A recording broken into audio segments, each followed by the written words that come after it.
Welcome back mga kababayan sa aking YouTube channel at ang video ko ngayon ay para sa pagkain naman. May nag-request ng video na to na ang sabi niya ay kung ano-ano daw mga klaseng pagkain ang kinakain dito ng isang EPS factory worker sa araw-araw at yung libreng pagkain ang sinasabi niya na gawan ko raw ng video. At iba-iba mga kabayan dahil bawat company dito ay iba-iba ang patakaran tungkol sa pagkain. Yung iba, umaga, tanghali, hapon ay libre ang pagkain. Pero dito sa amin, ang libreng pagkain lang namin dito simula Lunes hanggang Biyernes ay simula tanghali lang sa kahapunan. Tanghali lang sa kahapunan yung libre naming pagkain dito. Pagdating ng Sabado-Linggo ay hindi na libre yung pagkain namin pero kapag gusto namin magluto ay pwede kaming kumuha dito sa kantin ng bigas, sibuyas, bawang, paminta, asukal, itlog. Hindi lang kami pwedeng kumuha dito ng mga karne. Yun lang ang bawal. Pero yung mga pangsahog ay pwede kaming kumuha dito sa kantin at ito na nga yung video, papakita ko na sa inyo yung libreng pagkain namin simula Lunes hanggang Biyernes, tanghalian lang sa kahapunan. Okay, let's go!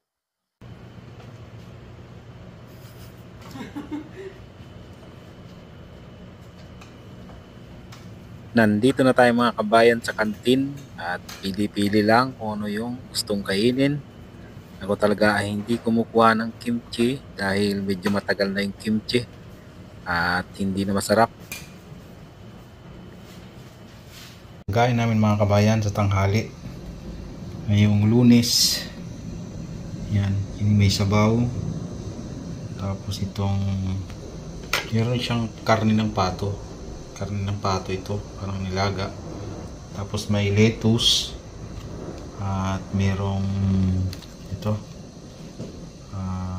pipino, tapos may sili na kulay dilaw at ito mga kabayan, masarap itong kamatis na maliit dito.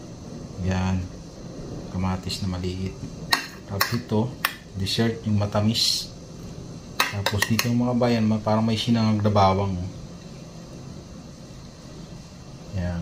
Yan ang pagkain namin ngayong Lunes ng tanghali. Lunes ng hapon ay ito naman ang ulam namin. May pusit na nilaga. Tapos ito, hindi ko alam kung anong tawag dito. Pero masarap to mga kabayan. May mga halong gulay yan sa loob. Tapos ito namang sabaw. Merong ano ba to? Tokwa. Tapos meron siyang mga halo na tahong.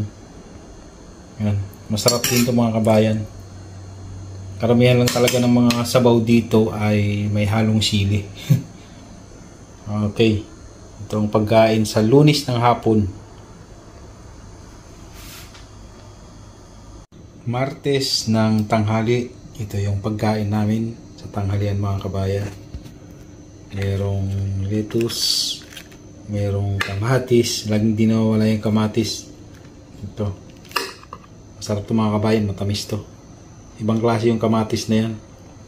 Tapos meron siyang mayonnaise. Tapos ang ulam namin ngayon ay isda. Pritong isda, ito yung tinatawag na mackerel. Tapos ito, yung ano siya, yung parang melon, masarap. Yung parang melon siya na maliliit, ginayat-gayat lang. Tapos may sabaw.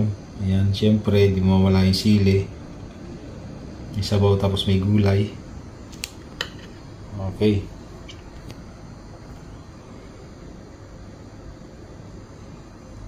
Ito yung pagkain namin sa Martes ng hapon.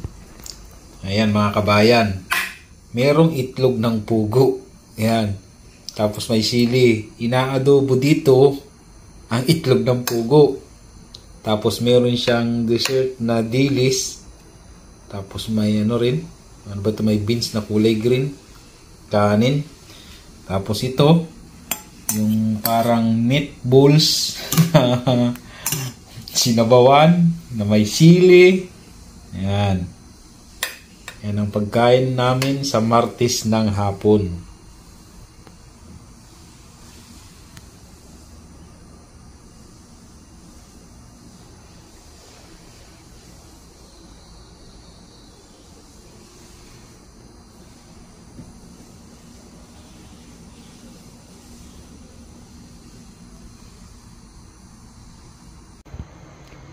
Miyerkules ng umaga mga kabayan, at itong pagkain namin parang may ano siya, yung giniling na karne.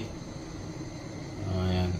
Tapos mayroong kamatis, syempre may lettuce, mayroong pipino, at ito naman yung sabaw.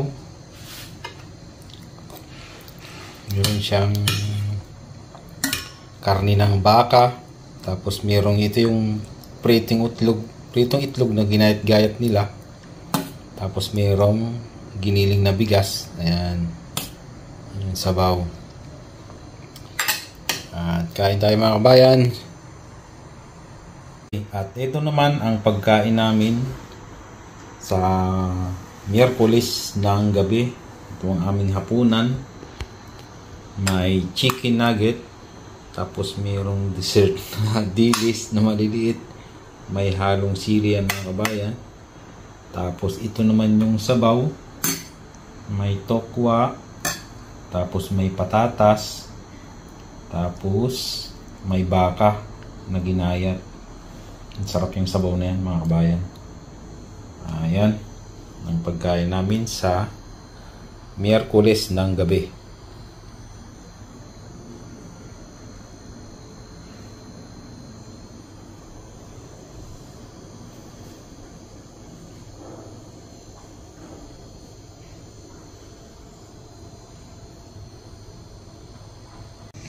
Huwebes ng hapon mga kabayan, at ito yung pagkain namin.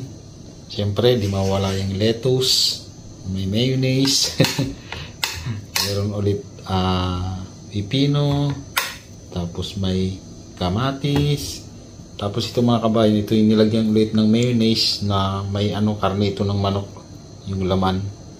Tapos meron din siyang siling malaki na kulay pula, tapos meron ding pipino.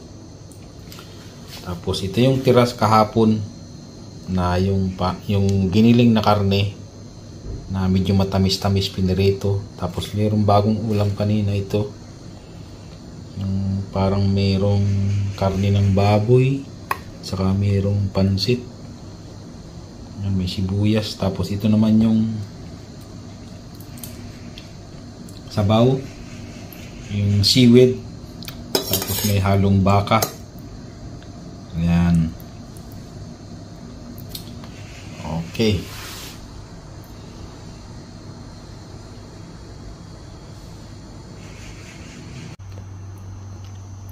Huwebes ng hapon ay ito naman yung pagkain namin.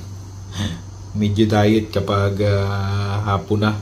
Ayan, ito yung sardinas dito sa Korea na may kimchi. Tapos kanin. Tapos broccoli.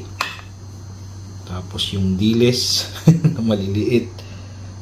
Ayan. Tapos may sabaw na, ito yung sinabawan na mushroom na pahaba. Ayan. Sa Huwebes ng hapon.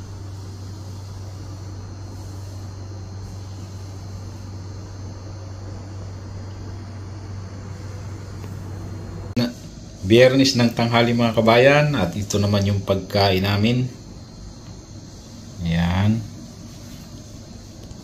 Manok. Tapos karne ng manok, tapos meron siyang halong kamote. Tapos ito naman ay hindi ko alam kung anong klaseng gulay ito, pero masarap din yan. Tapos ito yung fruit salad. Merong mansanas, ayan, mansanas, tapos may itlog ng pugo. Tapos meron ding pipino. Tapos meron pang to. Di ko lang alam kung anong tawag dito sa na to. Ito, yung parang lasang siya, parang lasang hipon. Ayan. Itlog ng pugo. Sa ilalim may ibang itlog ng pugo. At ito yung ito pala yung sabaw na may parang walang lasa tong sabaw na to eh. Ayan. Nilagyan ng sili. Tapos may gulay. Okay. Ito naman ang pagkain namin sa Biyernes ng gabi, hapunan. May kanin, may chicken nugget, tapos may adubong baka. Ito mga kabayan, adubong baka na may itlog ng pugo, may sili, yan. Saka ang sabaw ay may itlog, nabawang itlog. Tapos may ito yung isda na, ano bang tawag dito sa isda na to? Parang dinaing na isda na inihalo nila sa sabaw. Yan. Okay. Kain tayo mga kabayan. Biyernes ng hapon. Kinaumagahan. Walang pasok. Mahina ang company namin ngayon. At walang overtime. Maghihintay ulit kung kailan lumakas. Ganyan talaga mga kabayan ng buhay dito sa South Korea.